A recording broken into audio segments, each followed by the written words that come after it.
país, seja em relação ao conjunto de tarefas ou um conjunto de características que a gente podia identificar como um capitalismo completo, né? Seja na dimensão temporal, seja na dimensão das características do capitalismo, a gente acredita que há aí um equívoco, né?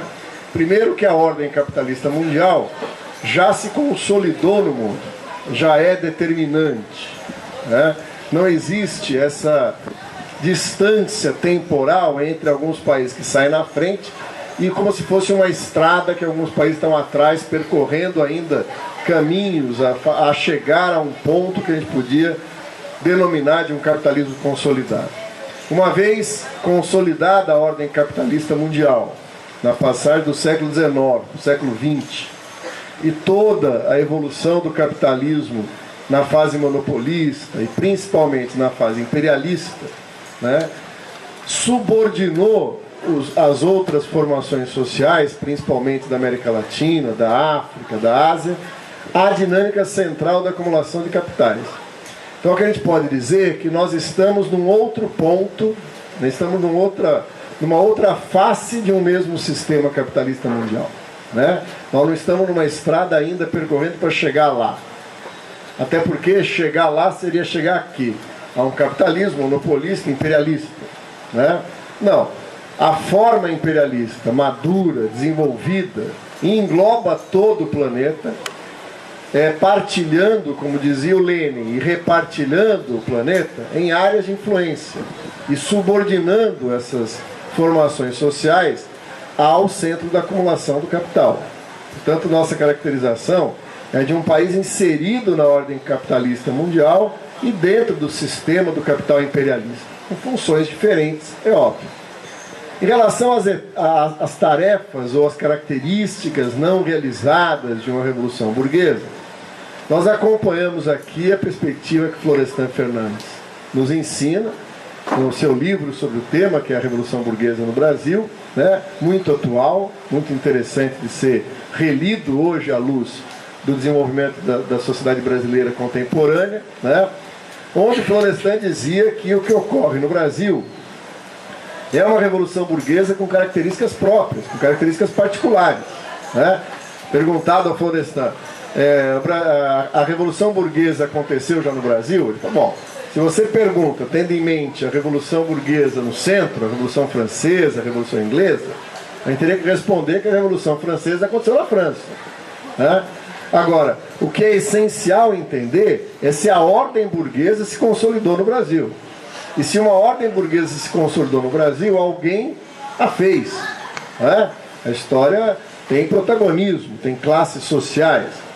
E essa é a resposta que Florestan vai buscar de uma maneira muito criativa, pelos instrumentos teóricos que ele dispunha à época que faz esse estudo. É uma própria prova da sua evolução teórica. Ele vai responder provocativamente, criativamente, que o caminho da consolidação da ordem burguesa no Brasil não se deu pelo protagonismo de uma burguesia. Não existia uma burguesia no Brasil como existia no centro do sistema capitalista. Porque a burguesia é fruto da crise da ordem feudal, né? Ela é fruto da decadência do sistema feudal e do desenvolvimento de uma economia capitalista, industrial, da transformação das manufaturas em indústrias, dessas de grandes monopólios capitalistas, da expropriação da terra, dos cercamentos, do surgimento do arrendatário capitalista no campo, perseguindo ali as pistas que Marx nos dá. Florestan analisa isso e diz, no Brasil não, no Brasil você não tem feudalismo, você não tem uma ordem velha que entra em decadência, que gera o capitalismo, produzindo uma classe social específica, que é a burguesia. Você tem uma ordem colonial, você tem uma ordem oligárquica, né, que vai pouco a pouco se inserindo nesse capitalismo que, como falávamos, se tornou hegemônico, se tornou determinante. Quer dizer, essa inserção do sistema colonial e oligárquico brasileiro na ordem capitalista mundial, gerando porto, gerando banco, gerando grande comércio internacional, gera as condições para que um setor da burguesia se tornasse, um setor da oligarquia, fosse se tornando burguês. Nos termos do Florestan, fosse se aburguesando. E é esse setor oligárquico, se aburguesa, que vai ser o protagonista da ordem burguesa no Brasil. E daí derivam algumas características que para a gente é muito importante como base para discutir o poder popular. Algumas características chaves, essenciais para entender o Brasil, não daquela época, mas o Brasil de hoje. Essa forma como se deu a Revolução Burguesa no Brasil faz com que a burguesia, ou essa camada oligárquica, que se a burguesa, faça essa revolução por cima. Ela não é uma revolução clássica em que a burguesia se alia ao povo para derrubar uma ordem feudal, para derrubar uma aristocracia. Pelo contrário, ela se alia com a oligarquia da terra no Brasil contra o povo, contra os trabalhadores. Ou, um termo que o Florestan gostava de usar, contra os de baixo. Ou seja, tudo aquilo que a gente vai chamar da formação das classes trabalhadoras no Brasil. Seja, no primeiro momento, o escravismo em crise, a formação do trabalho assalariado livre, os setores médios, o campesinato com muitas particularidades e diferenças, o trabalhador rural, todo aquilo que forma uma massa da classe trabalhadora, dos assalariados, do que vive do seu próprio trabalho, vai ser impedida de participar no processo político por uma revolução burguesa que assume a forma de uma contra-revolução preventiva. Ora, para a gente isso é importante para entender o caráter do Estado burguês no Brasil. O Estado burguês no Brasil não é o Estado fruto de uma revolução burguesa clássica, de uma revolução nacional, democrática, de uma revolução em aliança com os trabalhadores, e que, de certa forma, tem que equacionar uma hegemonia burguesa com a participação dos trabalhadores. O que nós vemos no Brasil é um pacto de elites por cima, que mantém a base da sociedade fora da esfera da política. Num Estado que nasce com essas características, prevalece o aspecto da coerção, prevalece o aspecto da força. Por isso, Florestan usava o termo de uma contra-revolução preventiva, permanente, que vai impedir a participação dos de baixo na esfera da política. Uma sociedade que reforça essa característica, porque vai desenvolver um capitalismo associado, dependente com o capitalismo imperialista, e que produz uma acumulação de capitais capaz de gerar benefícios e garantir os interesses de um circuito bem pequeno da sociedade. Indo direto ao assunto, são poucos os que se beneficiam da ordem capitalista. O Estado burguês, dessa forma, assume a característica de uma autocracia. O que é uma autocracia? Um Estado que se legitima nos estritos limites de uma camada dominante muito restrita. De certa forma, ele legitima-se a si mesmo. Daí a ideia de uma autocracia. Quer dizer, o Estado burguês assume a forma de uma autocracia, que fica explícita na forma militar da ditadura. Quer dizer, a ditadura não é pelo seu conteúdo de classe militar, ela é burguesa, é uma ditadura burguesa militar, mas a forma do Estado na ditadura é representativa, é didática, ela é claramente a expressão desse caráter autocrático do Estado brasileiro. Ela não é um acidente, portanto, quer dizer, aquilo que ocorre em 64, na análise de Florestan, não é um acidente, ela é uma comprovação da forma como a Revolução Burguesa se deu no Brasil. Partindo dessa base, o Estado burguês é um Estado que tem uma enorme dificuldade de ser permeável às demandas das classes trabalhadoras. Quer dizer, é um Estado que acaba garantindo a ordem burguesa, garantindo o domínio dos interesses de grandes empresários capitalistas que se aliam à estrutura agrária tradicional. Essa visão, essa maneira de compreender o Brasil, nos afasta, portanto, daquela ideia de que seja a estrutura agrária tradicional, seja o imperialismo, impediriam o desenvolvimento do capitalismo no Brasil. O que tornaria possível uma aliança de classes entre os trabalhadores, por um lado, e a burguesia pelo outro. Uma aliança de classes que, ao enfrentar a estrutura agrária tradicional ou o imperialismo, abrissem espaços para transformações populares, para transformações democráticas, para transformações socialistas. Quer dizer, essa visão que prevaleceu na concepção estratégica mais determinante na esquerda brasileira, principalmente naquela capitaneada pelo PCB nos anos 50, nos anos 60, leva à concepção da chamada estratégia democrática nacional, né, que é fincada nessa afirmação que falávamos, né? O Brasil teria que, no caminho das transformações socialistas, quebrar as resistências arcaicas, né? O latifúndio, a economia de exportação, e quebrar, por outro lado, a inserção subordinada do Brasil na ordem imperialista. Ao nosso ver, essa concepção tem uma série de problemas. Os mais graves são os problemas práticos, políticos, que nos leva a uma aliança com a burguesia nacional e uma expectativa que essa burguesia caminhasse ou assumisse uma postura política de confronto ou de aliança com os trabalhadores em confronto com o latifúndio e com o imperialismo. Fato que não se verificou, né? Quer dizer, a compreensão que Florestan nesse sentido nos traz nos ajuda a entender o desfecho histórico. O golpe de 64 não é uma reação de setores conservadores contra uma burguesia nacional. Pelo contrário, né, as reformas de base anunciadas por Goulart, na verdade, acabavam abrindo, ou imediata ou potencialmente, transformações mais de fundo, e é essa que preocupava ao imperialismo, preocupava as classes dominantes. O que ocorre em 64 é a consolidação de uma aliança, não de um confronto, entre a burguesia, que não age como burguesia nacional, age como uma burguesia brasileira, mas não nacional, né? Que se alia ao latifúndio, que se alia ao imperialismo, consolidando esse estreito círculo de interesses dominantes no Brasil contra a maioria do povo mais uma vez, né? Ora, a pergunta que é essencial para a gente pensar o Brasil hoje, contemporaneamente, né, é se essa caracterização é algo próprio do Brasil dos anos 60 e que houve uma mudança significativa a partir de 70, 80, etc., né, que teria mudado essas características estruturais do Brasil, né? Ora, ao nosso ver, essas características só se aprofundaram. A ditadura burguesa militar no Brasil aprofundou a inserção do Brasil no sistema do capital imperialista.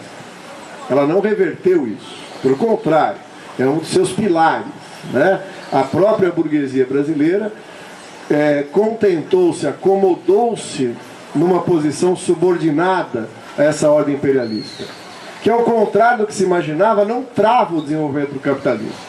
Ela determina a sua forma, mas ela impulsiona o desenvolvimento do capitalismo aqui.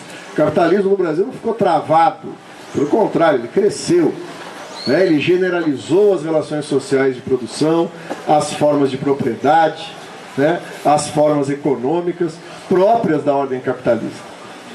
Por outro lado, a ditadura comprovou que a estrutura agrária tinha um papel dentro dessa forma do capitalismo dependente no Brasil, né? A produção para exportação, a concentração de terras, o latifúndio, a expropriação da população do campo para formar a força de trabalho nas cidades, ela é funcional à ordem capitalista e não entrave à ordem capitalista. E no desenvolvimento do capitalismo, ela também passa a ser inserida, integrada na economia capitalista, seja na terra como reserva de valor, seja na terra como próprio empreendimento capitalista, que culminará na situação atual do desenvolvimento do capitalismo no campo, né? O resultado disso é que a gente tem, posterior à ditadura, né, um país plenamente capitalista. Ou seja, as relações sociais de produção são não só numérica, majoritariamente assalariadas, como elas são determinantes. Elas são o polo dinâmico e central da formação social. As formas de propriedade, né, as formas de produção, de circulação da riqueza, as esferas estruturais de produção, circulação e consumo, a esfera do financiamento, a infraestrutura, né? O Brasil completou todo esse sistema que permite a produção e a reprodução do capital. Dois outros elementos se somam a esse: o elemento social e o elemento político. Quer dizer, não é apenas uma economia capitalista capaz de garantir em todas as esferas necessárias, em todos os segmentos, a produção e a reprodução ampliada de capital. Ela foi constituída um aparato político de um Estado burguês moderno, de um Estado burguês que equaciona, na sua forma particular, os problemas de um ordenamento jurídico, de um funcionamento do Estado, de um funcionamento do governo, né, próprio da ordem burguesa, né, que vai resolver, vamos voltar a isso, que está no centro da nossa questão, que é o poder popular, vamos voltar a isso, resolve isso no centro, que é equacionar o problema da hegemonia burguesa no Brasil. Essa talvez tenha sido a última tarefa que foi plenamente hoje cumprida, né? E mais do que isso, não é um Estado que vai consolidar uma ordem burguesa, deixando aí no abismo entre o Estado e a sociedade. Foram constituídas mediações. Essa era uma das questões centrais no debate político, sociológico, histórico no Brasil. O Brasil ainda parecia caracterizar-se por um Estado que atuava de cima para baixo da sociedade sem mediações. Coisas que os gramscianos, Carlos Nelson Coutinho, por exemplo, denominava de um Estado, usando o termo de Gramsci, oriental, né? Um Estado onde, uma sociedade onde o Estado é forte, e onde inexiste, ou existe de forma gelatinosa, fraca, um conjunto de instituições, aparatos privados de hegemonia, que fazem a mediação entre o Estado e a sociedade. Quer dizer, se isso era uma das características centrais da formação social brasileira, todos nós hoje estamos convencidos de que esse processo que leva da ditadura para cá consolida uma sociedade civil burguesa no Brasil, né? Com perdão da redundância, né? Na tradição marxista, sociedade civil é o termo que se traduz sociedade civil burguesa, né? Sociedade burguesa ou sociedade civil. Mas como ficou generalizado o uso do termo sociedade civil, então vamos, para tornar mais preciso, chamá-la de sociedade civil burguesa. Ora, o que é essa sociedade civil burguesa consolidada? É um conjunto de instituições que permite que a ordem burguesa atue não apenas como aparato político de controle, de repressão, mas que ela enraize o ordenamento social burguês na própria sociedade, né? Como Gramsci falava, portanto, organizações como, por exemplo, aquela que organiza a cultura, como aquela que organiza os jornais, como aquela que organiza a vida corporativa, sindicatos, associações, né? Como aquela que organiza a vida política dentro da sociedade, não só no Estado, como os partidos políticos, como os sindicatos, né? Ou seja, tem um conjunto de instituições que ganham força, se constituem enquanto pontos de mediação importantes em que a sociedade se relaciona com o Estado. Havia, no início do processo da transição democrática, uma idealização muito grande desse espaço que é a sociedade civil, como se ele fosse necessariamente um espaço de organização popular contra o Estado, né? O que a gente vê que não necessariamente, né? Se você tem, no âmbito dessa sociedade organizada, expressões da classe trabalhadora, ela é eminentemente um estado de consolidação de uma ordem burguesa, né? Aquela famosa tríade, né? ABI, OAB, né? CNBB, sempre, no momento da luta contra a ditadura, parecia uma expressão pura e imediata da ordem, da luta dos trabalhadores contra o Estado. O que a gente vai ver na consolidação da sociedade burguesa é que o conjunto de instituições vão consolidando um universo de valores, um universo de práticas, um universo de instituições próprias da ordem burguesa que a reforçam ao invés de a debilitar, né? É verdade, também há instituições próprias da luta dos trabalhadores, mas de certa maneira, num balanço rápido aqui, nós podemos dizer que nessa luta pela hegemonia, os trabalhadores perderam, né? Quer dizer, você tem hoje uma ordem burguesa consolidada e, de certa maneira, um enfraquecimento muito grande das instituições próprias da vida das classes trabalhadoras, né? Ora, é nesse sentido que se insere uma leitura que vai nos levar à constatação de que existe hoje no Brasil um Estado burguês consolidado. Um Estado burguês consolidado, uma ordem burguesa e um modo de produção capitalista consolidado.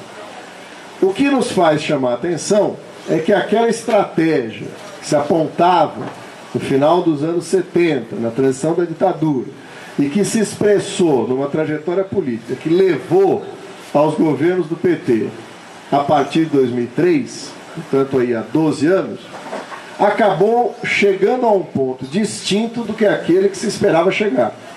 Essa é a primeira constatação, né? Quer dizer, é bom a gente lembrar, né? Recordar é viver, né? É bom lembrar o que se esperava chegar através dessa estratégia.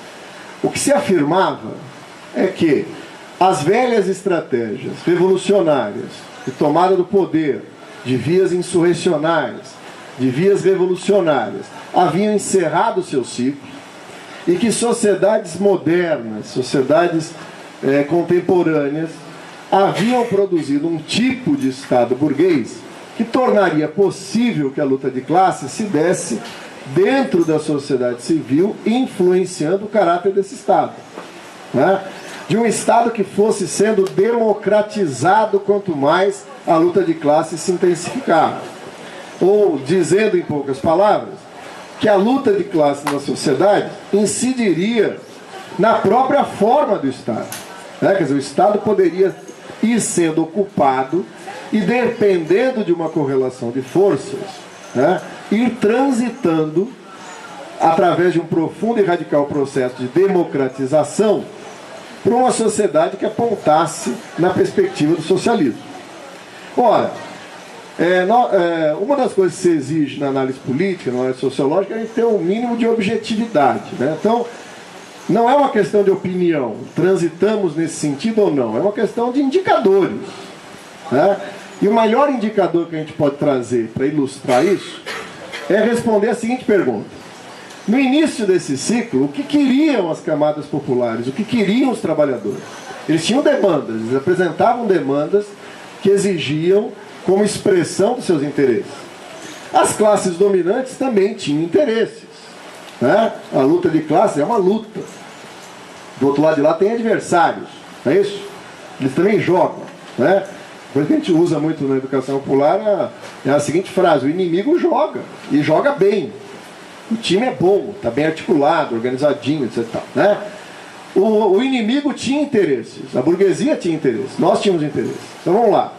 O interesse da burguesia, claramente, na crise da ditadura, né?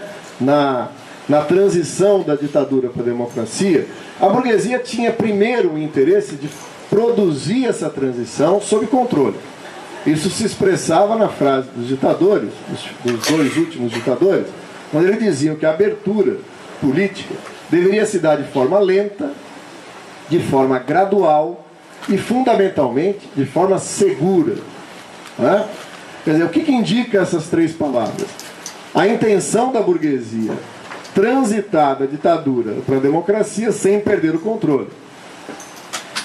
Um outro nível de interesse da burguesia era transitar dessa forma política, mantendo seus interesses, mas a burguesia também, no decorrer dos anos 70, dos anos 80, inserida na ordem capitalista mundial, opera uma alteração no seu padrão de acumulação. Isso não é um processo brasileiro, é um processo mundial, tem a ver com a crise do capitalismo desencadeada a partir de meados dos anos 70, né? Não é à toa que Mesaros vai localizar isso em 74, e nós estamos falando exatamente de 74, 75, processo de transição no Brasil, né? Transição política. Então você tem, não é uma transição somente política, é uma transição que está na base da crise do Fordismo, da necessidade de novos padrões de acumulação, né? Da introdução do padrão flexível de acumulação capitalista, né? Da transição do Fordismo, do Taylorismo, para formas toyotistas, para as formas chamadas flexíveis de acumulação de capital, né? O que implica numa série de coisas, mas entre elas uma profunda reforma do Estado. Quer dizer, transitar de uma economia muito mais regulada pelo Estado, que favoreceu a acumulação de capital no ciclo anterior, para uma economia desregulada, para uma economia de mercado mais aberto, tudo aquilo que vai ser sintetizado na expressão pouco séria e pouco substancial, que é o neoliberalismo, né? o crescimento do mercado, a diminuição do Estado, a reforma do Estado, as privatizações, tudo isso. Isso é evidente, né, que a burguesia tem esse interesse e espera realizar esse interesse desmontando o Estado na forma como ele existia antes, através de uma reforma do Estado, né, e garantindo, essencialmente, a chamada macroeconomia, né? O Estado deveria garantir as condições macroeconômicas para a acumulação de capitais e servir de uma poderosa retaguarda logística para a acumulação de capital em novos padrões. Isso teria que se dar na forma de uma democracia, né? Quer dizer, a forma autocrática direta da ditadura precisava sofrer transformações. Esse é o dilema da classe dominante entre meados dos anos 70 até meados dos anos 80.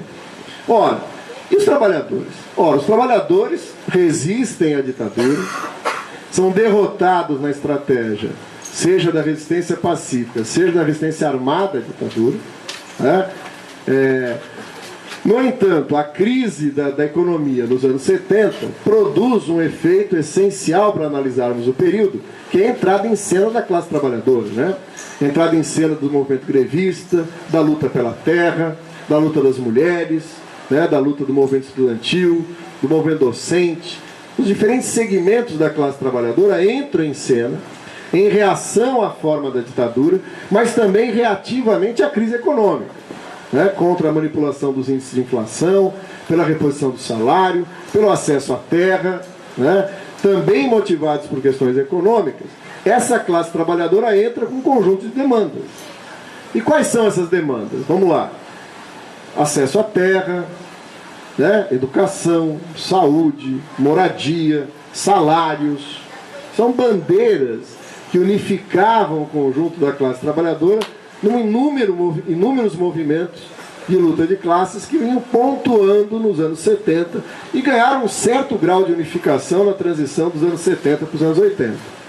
Quer dizer, essa plataforma de luta de demandas populares está na base da criação da CUT, nos anos 80, está na base da criação do Movimento dos Trabalhadores Sem Terra, né? Está na base da criação do Partido dos Trabalhadores. Quer dizer, essas organizações nacionais, de luta pela terra, sindical, de luta política, na verdade conformam um campo comum, fundado no conjunto dessas demandas apresentadas em nome da classe trabalhadora.